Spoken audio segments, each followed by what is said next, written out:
Greetings, Namo Buddhaya. I am K.T.S. Sarao, Professor and former Head of the Department of Buddhist Studies, Delhi University. In this module number 7, I shall be talking about the biography of the Śākyamuni Buddha from the delivery of first sermon at Sarnath to his nirvana. After taking a decision to preach the Dharma, the Buddha decided to preach first to the Panchvargiya bhikkhus, mendicants, on the outskirts of Varanasi at Rishipatan, which is called Isipatan in Pali. The Panchvargiya bhikkhus were initially quite reluctant to acknowledge his claim to be the Tathagat, but ultimately he was able to win them over to his side. This happened on the day of full moon of Asad, exactly 2 months after his enlightenment at Bodh Gaya. The sermon that the Buddha preached to them became known as the Dhamm Chak Pavattan Sutta, or in Sanskrit, Dharma Chakra Parivartan Sutta, the turning of the wheel, or setting the wheel of Dharma in motion.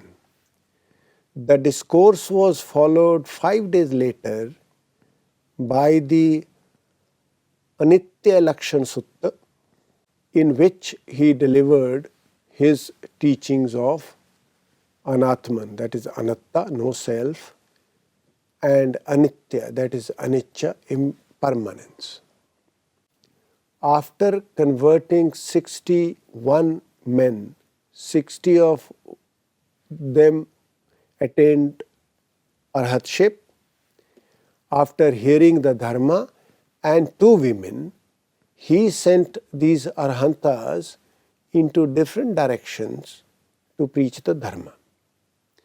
He spent the Varshavas, this was his first Varshavas, the rainy retreat, at Varanasi, and then headed back to Uruvela. At Uruvela, the Buddha ordained the 3 Kassap brothers, known as the Tibatik Jatilas, along with their many followers.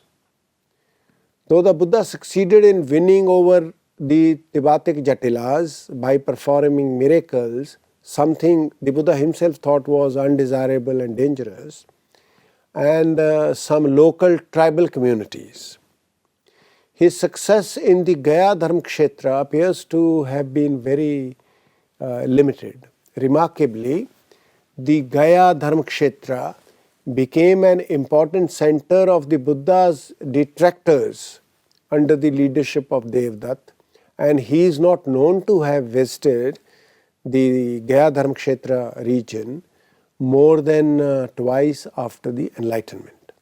Even though the devotees began to visit the spot of enlightenment during the Buddha's lifetime or shortly thereafter, the Sangha was not very active here. In fact, presence of Buddhism within the Gaya Dharma Kshetra remained confined primarily to the Mahabodhi tree and the open air Bodhi Ghar, the Bodhi shrine that had definitely come up into existence by Emperor Ashoka's time. From Gaya, the Buddha travelled to Rajgir, Rajgraha, with his followers, where he stayed for 2 months. During this stay, 2 important events that took place were Bimbisara's gift of the Velu-Van, the bamboo groove, to the Buddha and the Sangha, and the entry of Shariputra, Sariput, and Modgalayan, Moglan, into the Sangha. Most probably, it was also during this year that towards the beginning of the Varshavas, the rainy retreat, the Buddha paid a visit to Vaishali. Vaishali at this time was suffering from a pandemic, And the Buddha preached the Ratan Sutta to dispel all the dangers here in Vaishali. The pace at which people were now taking shelter in the triple gem, the three sharan or the T-sharan, as well as joining the Buddhist order Sangha, rapidly increased. Consequently, the people of the state of Magadha are said to have accused the Buddha of causing childlessness and widowhood. However, the Buddha was able to dispel their concerns. Next important event that took place in the life of the Buddha was his visit to Kapilavastu at the request of his father.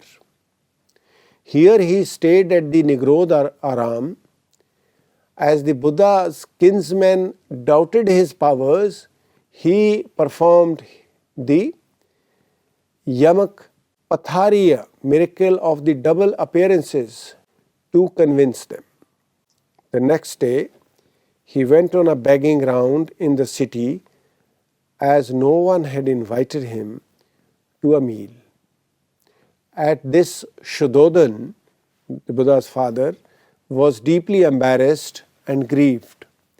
However, later on, hearing that it was the practice of all the Buddhas, Shuddhodhan became a Sotapanna, stream winner, and invited the Buddha and his monks to a meal in the palace.